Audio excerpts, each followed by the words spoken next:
কে যেন একদিন বলছিল যে আব্দুর রাজ্জাক সাহেব বলেছেন, দেখা যাচ্ছে বক্তব্যে ফেসবুকে যে বিতির পড়া লাগবে না। দিন রাত বিতির পড়ার কথা বলতে বলতে একদিন বলে দিলাম লাগবে না। ও অবাক কথা। যারা এইসব ফেসবুকে লেখালেখি করে আমি তো তাদের দেখিও না, পড়িও না, হিসাবও করি না। তবে আমার মনটা চায় যে ও যদি কোনোদিন আমার ক্লাসে বসতো দার্সে, তাহলে ও কয়েকবার বহির্বিশ্বে পড়ে এসেছে তা আমি তাকে দেখাতাম। ফেসবুকে দুটা কথা লিখে দিলেই বেটা তুমি শিক্ষিত মানুষ, তুমি যে ওইভাবে কলম ধরেছ, তুমি আমাকে জানো, চিনো, তুমি আমার আকীদা তুমি আমাকে সরাসরি জিজ্ঞাসা করেছ, তুমি যে দুটা কথা লিখে দিলে আমার ব্যাপারে তো তুমি আমাকে সরাসরি কোনোদিন জিজ্ঞাসা করেছ? তুমি জাতির সামনে কিছু বলো, এই বেটা তুমি যে ফেসবুকে লিখেছো কিছু বুঝো? তুমি তোমার জ্ঞান কিছু আছে?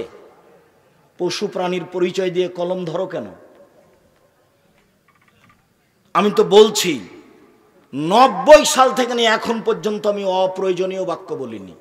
তুমি বলো দেখি, তার তোমার কয়টা হাদিস মুখস্থ আছে? তুমি একদিন হাদিস শোনায় তো আমাদেরকে। এই ছেলে, তুমি যে ফেসবুকে লিখেছো, তুমি একদিন আমাদের বক্তব্য শোনায় তো। 40টা হাদিস শোনায় তুমি এক বক্তব্যে। তোমার মরা পর্যন্ত সময় থাকলো, জাতি থাকলো, আমি চলে গেলে জাতি থাকছে, আমি চলে গেলেও আমি 90 সাল থেকে নিয়ে এখন পর্যন্ত কোনোদিন কেসা কাহিনী বলিনি। 90 সাল থেকে নিয়ে এখন পর্যন্ত আমি কোনোদিন কারো বিরুদ্ধে কোনো কথা বলতে যাইনি। এ তো আমি দিন রাত বলছি, প্রতিদিনই বলছি একই কথা। তুমি একটু ক্ষমতা দেখাও না, বলো যে আপনার কথা ঠিক নয়, আপনি কেসা কাহিনী বলেন, বলো এ কথা। তুমি বলো যে কোরআন হাদিসের বাইরে আপনি কথা বলেন। তুমি বলো না, হ্যাঁ তোমার নেতাকে দিয়ে বলো, তোমার নেতা কয়টা হাদিস বলে মানুষের সামনে, সেটাই শুনি। সম্মানিত দিনী ভাই বোন, যেটা আপনাকে আমি বলছিলাম অতীব গুরুত্বপূর্ণ বিষয় আপনার জন্য। আপনি রাতটাকে এভাবে ধ্বংস করিয়েন না। এই যে সেদিন ছিল বয়স 40 বছর, এখন দেখছেন 60 বছর। সেদিন ছিল আপনার দাড়িগুলো কালো, এই যে দেখলাম সেদিনে আপনি আমার সাথে মোসাফা করছিলেন, আজকে দেখছেন আপনার বাপ মা নেই, আপনার দাড়িগুলো সাদা হয়ে গেছে। কয়দিনের জীবনে আপনি এটা কি করতে চাচ্ছেন? সম্মানিত দিনী ভাই বোন, আমি আপনাকে কিছু রাতের নিয়ম পদ্ধতি শিখাই।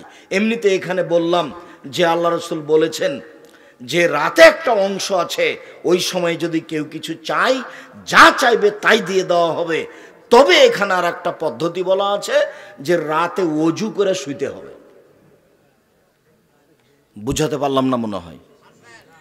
রাতে যখন ঘুমাতে যাবেন তখন ওযু করে ঘুমাতে হবে, আর রাত 10টা পার হওয়া হবে না। ছেলে মেয়ের গল্প গুজব, টিভি, সিনেমা, মোবাইল সব কিছু বন্ধ হয়ে যাবে রাত 10টায়। তাহলে আপনি রাত 2টা, 3টায়, 4টায় উঠতে পারবেন। আর যদি রাত 12টায়, 1টা, 2টায় ঘুমান, তাহলে আপনার সকাল 7টা, 8টা বাজবে।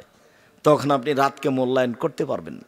আর আপনি এই কথা মনে করিয়েন না যে আমি রাতে জেগে আল্লাহকে কিছু বলি না, সেই জন্য সারা পৃথিবীর কেউ বলেন, এটা আপনি বলিয়েন না। আল্লাহ বলছেন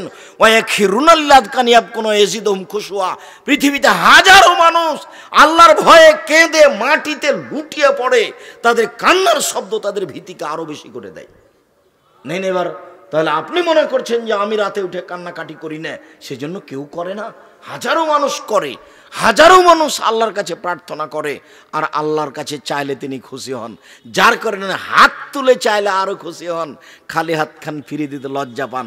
আল্লাহ রাসূল বলছেন ইন্না রাব্বাকুম হাইয়ুন কারীম, তোমাদের প্রতিপালক হচ্ছেন লজ্জাশীল। ইয়াস্তাহি মিন আবদিহি, তার বান্দার ব্যাপারে সে লজ্জা করে।